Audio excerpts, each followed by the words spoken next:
అందరికీ నమస్కారాలు. ఈరోజు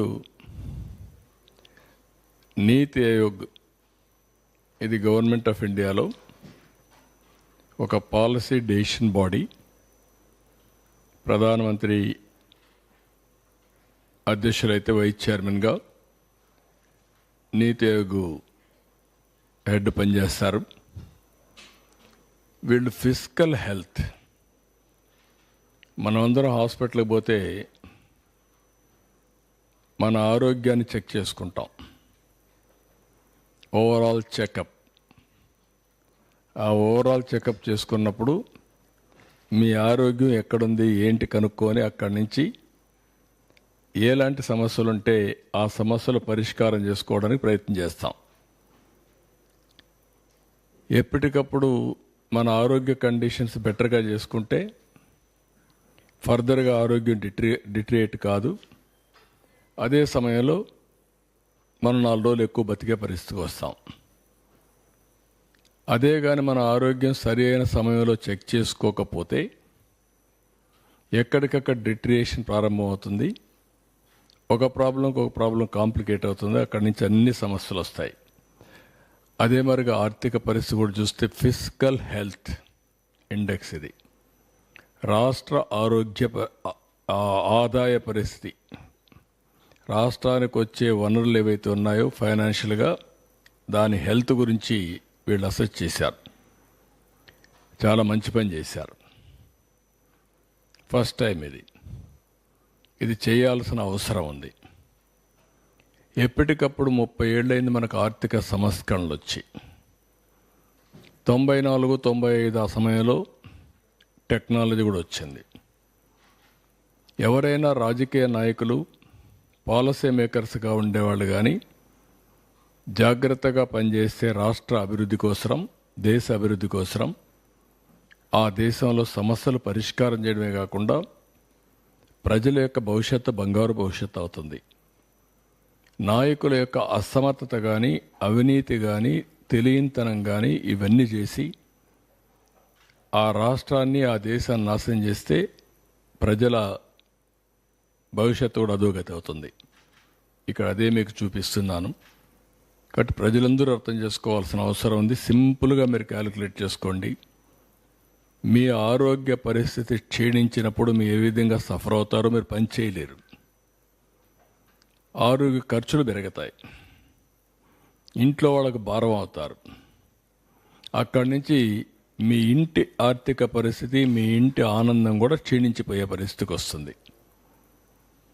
మీరు అనారోగ్యంగా ఉండి ఇంట్లో వాళ్ళందరినీ కూడా ఇబ్బంది పెట్టే పరిస్థితికి వస్తారు. అదే మరిగా ఈరోజు రాష్ట్ర ఆర్థిక పరిస్థితి బాగలేనప్పుడు ఈ రాష్ట్రంలో ఉండే ప్రజలందరికీ ఇబ్బందులు వస్తాయి. సంక్షేమాన్ని ఇవ్వలేం, ఎక్కువ పన్నులు పడతాయి. మళ్ళా అప్పులు కట్టడానికి మళ్ళీ అప్పులు చేయాలి.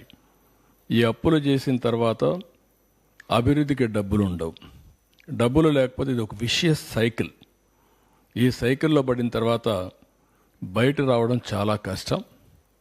అల్టిమేట్గా బాధపడేది ప్రజలే బాధపడతారు. అలాంటి పరిస్థితి నేను మీకు ఎక్స్ప్లెయిన్ చేస్తున్నాను ఈరోజు. దీనికి నేను వెల్కమ్ చేస్తున్నాను. నీతి ఆయోగ్ చేసిన ఎక్సర్సైజ్ని వెల్కమ్ చేస్తున్నా. అందరం కూడా జాగ్రత్తగా రాష్ట్ర భవిష్యత్తు కోసరం, దేశ భవిష్యత్తు కోసరం అందరం కూడా అధ్యయనం చేసుకొని ఏ విధంగా చేయాలో ఆ విధంగా చేస్తే భవిష్యత్తులో ఈ దేశం బాగుంటుంది. నా ప్రగాఢమైనటువంటి నమ్మకం, విశ్వాసం. నెక్స్ట్ ఇక్కడ వీళ్ళు చేసింది నీతి ఆయోగ్ 22, 23కి చేశారు. 18 రాష్ట్రాలు, పెద్ద రాష్ట్రాలు, ఇంకా చిన్నవన్నీ ఉన్నాయి. యూనియన్ టెరిటరీస్ అన్ని వదిలిపెట్టి జనరల్ కేటగిరీ స్టేట్స్ని తీసుకొని 18 చేశారు. ఇది 14, 15 నుంచి 22, 23 వరకు చేశారు. నా లెక్క ప్రకారం దీన్ని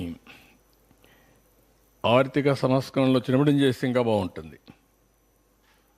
అప్పుడు ఏమవుతుందంటే ఒక అసెస్మెంట్ వస్తుంది. ఎవరి పరిపాలనలో ఏ విధంగా రివైవ్ అయిందని కూడా అది ఇన్ కోర్స్ ఆఫ్ టైం వచ్చే అవకాశాలు కూడా ఉంటాయి. ఇక్కడ 5 మేజర్ సబ్ ఇండికేటర్స్ చూశారు, ఇండికేటర్స్ని. 9 మైనర్ సబ్ ఇండికేటర్స్ని కూడా పెట్టారు. Major sub indicators, minor sub indicators. Quality of expenditure, మనం ఖర్చు పెట్టేది ఎక్స్పెండిచర్, టోటల్ ఎక్స్పెండిచర్లో డెవలప్మెంట్ ఎక్స్పెండిచర్ ఎంత పెడుతున్నాం. నేను ఎప్పుడూ చెప్తా ఉంటాను, సంపద సృష్టించాలి, ముందు డెవలప్మెంట్ మీద ఖర్చు పెట్టాలి, డెవలప్మెంట్ చేయాలి. దీనివల్ల సంపద సృష్టించబడుతుంది, దీనివల్ల ఆదాయం పెరుగుతుంది. ఆదాయం పెరిగినప్పుడు మళ్ళీ ఆ డబ్బుల్ని సంక్షేమానికి ఖర్చు పెడతాం, అదే మాదిరిగా మళ్ళీ డెవలప్మెంట్ కోసం ఖర్చు పెడతాం, మానవ వనరుల కోసం ఖర్చు పెడతాం. అప్పుడు ఇది ఒక సైకిల్ కింద కంటిన్యూగా నిరంతరం ముందుకు పోయే పరిస్థితి వస్తుంది. అందుకనే ఇక టోటల్ ఎక్స్పెండిచర్లో డెవలప్మెంట్ ఎక్స్పెండిచర్ ఏ విధంగా పెడుతున్నాం. టోటల్ క్యాపిటల్ అవుట్లే, అంటే క్యాపిటల్ అవుట్లే ఏదైతే జిఎస్టిపి, మన రాష్ట్ర స్థూల ఆదాయం ఎంత ఉందో దానిపైన ఎంత పెట్టారు. Revenue mobilisation, state own resources, revenues, మన ఆదాయం, జిఎస్టిపిలో మనకు వచ్చిన ఆదాయం ఎంత వస్తూ ఉంది. State own revenue, total expenditure, ఎంత ఎక్స్పెండిచర్ పెడుతున్నాం, ఎంత రెవెన్యూ మనం కాంట్రిబ్యూట్ చేస్తున్నాం, అప్పులు చేసి కాదు. Fiscal prudence, gross financial deficit జిఎస్టిపికి, రెవెన్యూ డెఫిషిట్ జిఎస్టిపికి, debt index, interest payment, revenue receipts, ఎంత ఆదాయం వస్తూ ఉంది, దానికి ఎంత ఇంట్రెస్ట్ పే చేస్తున్నాం. అవుట్ స్టాండింగ్ లైబిలిటీస్, ఎంత అప్పు ఉంది, ఎంత జిఎస్టిపి ఉంది. ఇవన్నీ కూడా చేసి డెట్ సస్టైనబిలిటీ, అప్పు చేయడమే కాకుండా అప్పు తిరిగి పే చేసే శక్తి మనకుందా లేదా, అవి చూసిన తర్వాత growth rate of interest repayments కూడా పేమెంట్స్ ఉన్నాయి. ఇవన్నీ పెట్టుకొని చేశారు. ఇది GSTP at current prices for the year 2022-23 తయారు చేసిన రిపోర్ట్. నెక్స్ట్, ఇది వీళ్ళు ఇచ్చిన రిపోర్ట్. ఈ రిపోర్ట్లో మీరు చూస్తే ఫిజికల్ హెల్త్ ఇండెక్స్ ఒరిస్సా 67.8 ఉంటే మనం 20.9, 3 రెట్లు మనకంటే 3.5 రెట్లు ఉన్నారు, పైనున్నారు. Then Chhattisgarh, then Goa, Jharkhand, Gujarat, Maharashtra, Uttar Pradesh, Telangana, Madhya Pradesh, Karnataka, Tamil Nadu, Rajasthan, Bihar, Haryana, Kerala, West Bengal, Andhra Pradesh. మన కింద ఒక్క పంజాబే ఉంది. బీమార్ స్టేట్ అని చెప్పుకున్నాడు మన వరకు బీహార్ని, ఆ స్టేట్ కూడా పైన ఉంది. ఇప్పుడు మనం కిందకు వచ్చేసాం. అంటే ఇప్పుడు ఇక్కడ చూస్తే డెట్ సస్టైనబిలిటీ 0, అప్పు తీసుకొని రీపే చేసే శక్తి లేదు. అందుకే ఎవరన్నా డబ్బులు ఇవ్వాలని ఇచ్చే పరిస్థితులు లేరు మనకు. అందుకే ఎఫ్ఆర్బిఎం కూడా లేదు. అంటే ఇంత దారుణంగా చేసి మళ్ళా ఫర్దర్గా ఇది 2022-23 అయితే మళ్ళీ అప్పులు చేసేసారు. అందుకే ఎంఆర్ఓ ఆఫీసులు కూడా తాకట్టు పెట్టారు. ఎంఆర్ఓ ఆఫీసులు లేదంటే గవర్నమెంట్వి లిక్కర్ తాకట్టు పెట్టడం, ఎక్కడ దొరికితే అక్కడ తాకట్లు పెట్టి ఇష్టానుసారంగా చేసేసారు. ఇది క్లియర్గా నేను చెప్పింది కాదు, ఇది నీతి ఆయోగ్ చేసిన ఎక్సర్సైజ్, ఒక రాష్ట్రాని కోసం చేసిన పని కాదు. దేశ ఆర్థిక పరిస్థితిని అధ్యయనం చేసి రాబోయే రోజుల్లో దీన్ని ఏ విధంగా ముందుకు తీసుకుపోవాలో ఒక సజెస్టివ్గా అడ్వైజరీ బాడీ అయినటువంటి నీతి ఆయోగ్ తయారు చేసిన రిపోర్ట్ ఇది. నెక్స్ట్ ఇక్కడ మీరు చూస్తే 18 రాష్ట్రాల్లో 17 రాష్ట్రం మంది బాటం అన్నింటికంటే కిందన ఉన్నాం.